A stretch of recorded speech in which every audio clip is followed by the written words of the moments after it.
बड़ी खबर मिल रही है दिल्ली से, जहां पर थोड़ी देर में केंद्रीय चुनाव समिति की बैठक होगी और ये बैठक अब शुरू हो चुकी है। बता दें कि बीजेपी मुख्यालय में बैठक हो रही है। बैठक में शामिल होने मुख्यमंत्री शिवराज सिंह चौहान भी दिल्ली पहुंचे हुए हैं। मध्य प्रदेश में 94 सीटों के नाम फाइनल होने हैं। इससे पहले जो सूची आई है, अब तक 136 नाम फाइनल हो चुके हैं, लेकिन बता दें कि 94 नामों पर मंथन लगातार जारी है और इस बैठक से लेकर जुड़ी ये जानकारी सामने आ रही कि बैठक शुरू हो चुकी है। और इस पर ज्यादा जानकारी और बातचीत करने के लिए रेजिडेंट एडिटर सुधीर दंडोतिया हमारे साथ जुड़ गए हैं। तो सुधीर जी, फिर से एक बार बैठक हो रही है, जो बचे हुए 94 नाम है उसको लेकर मुख्यमंत्री शिवराज सिंह चौहान समेत तमाम बीजेपी के बड़े नेता मौजूद हैं। देखिए संभव, बिल्कुल थोड़ी देर में बैठक शुरू होगी। प्रधानमंत्री नरेंद्र मोदी की अगुवाई में बीजेपी के राष्ट्रीय अध्यक्ष जेपी नड्डा और केंद्रीय गृह मंत्री अमित शाह भी बैठक में शामिल होंगे। इसके अलावा केंद्रीय चुनाव समिति के सदस्यों के अलावा मुख्यमंत्री शिवराज सिंह चौहान इस बैठक में शामिल होने दिल्ली पहुंच चुके हैं और इस समय बीजेपी कार्यालय में मुख्यमंत्री शिवराज सिंह चौहान मौजूद हैं।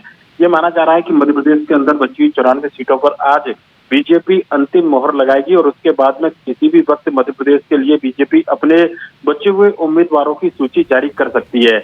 मध्य प्रदेश में अगर बात करें तो 60 से ज्यादा सिंगल नामों का पैनल पिछली बार जब कोर कमेटी की बैठक हुई थी उसमें बीजेपी ने तय कर लिया था। उसके बाद में 34 ऐसी सीटें थी जहां पर बीजेपी ने जो 2 से ज्यादा नाम का पैनल केंद्रीय चुनाव समिति के हवाले किया था और ये माना जा रहा है कि उन पैनल में से आज सिंगल नाम तय कर लिए जाएंगे और उसके बाद में मध्य प्रदेश के अंदर बीजेपी 5वीं सूची को जब जारी करेगी तो कहना होगा कि मध्य प्रदेश में कांग्रेस और बीजेपी के बीच में तस्वीर पूरी तरीके से साफ हो जाएगी। आखिर विधानसभा क्षेत्र में किन किन के बीच में मुकाबला है।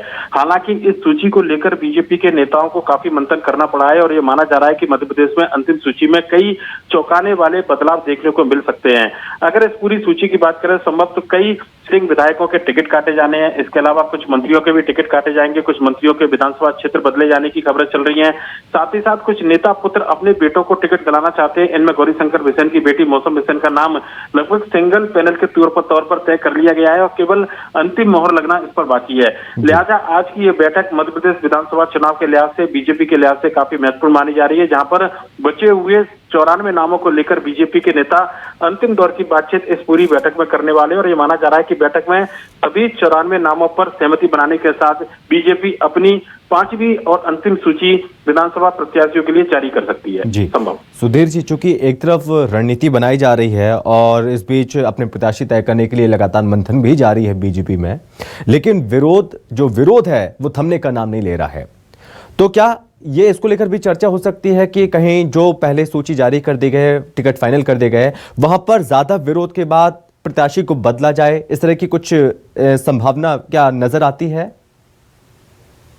के अंदर इस तरीके की संभावना काफी कम नजर आती है। कांग्रेस ने अपनी 3 विधानसभा सीटों पर उम्मीदवार भले ही बदले हों, क्योंकि कांग्रेस के अंदर जो फैसला लेना था वो मध्य प्रदेश के नेताओं को लेना था। मध्य प्रदेश में कांग्रेस के प्रदेश अध्यक्ष कमलनाथ और पूर्व मुख्यमंत्री दिग्विजय सिंह को ये फैसला करना था कि किन सीटों पर कहां से उम्मीदवार को उतारा जाए। पर बीजेपी की अगर बात करें तो बीजेपी का संगठन कुछ अलग तरीके से चलता है। केंद्रीय चुनाव समिति अंतिम फैसला करती है। मध्य प्रदेश बीजेपी को जो फैसला लेना था, प्रदेश के नेताओं को जो फैसला लेना था, उन्होंने केंद्रीय चुनाव समिति के सामने पैनल के रूप में उन उम्मीदवारों के नाम पहुंचाए हैं जिनमें वर्तमान विधायक भी शामिल हैं। अब वर्तमान विधायकों के टिकट काटे जाएं, नाराजगी को देखते हुए उनके टिकट वापस रखे जाएं या फिर किसी नए चेहरे को जगह दी जाए और इन सीटों पर जो भी अंतिम फैसला है बीजेपी की केंद्रीय चुनाव समिति तय करेगी। और यह माना जा रहा है कि संघ के सर्वे और बीजेपी के नेताओं के द्वारा जो सर्वे कराए गए थे, खासकर प्रधानमंत्री नरेंद्र मोदी और अमित शाह का जो सर्वे था क्षेत्र में कार्यकर्ताओं की बीच में नेताओं की लोकप्रियता को लेकर और जनता में नेताओं की पसंद को लेकर,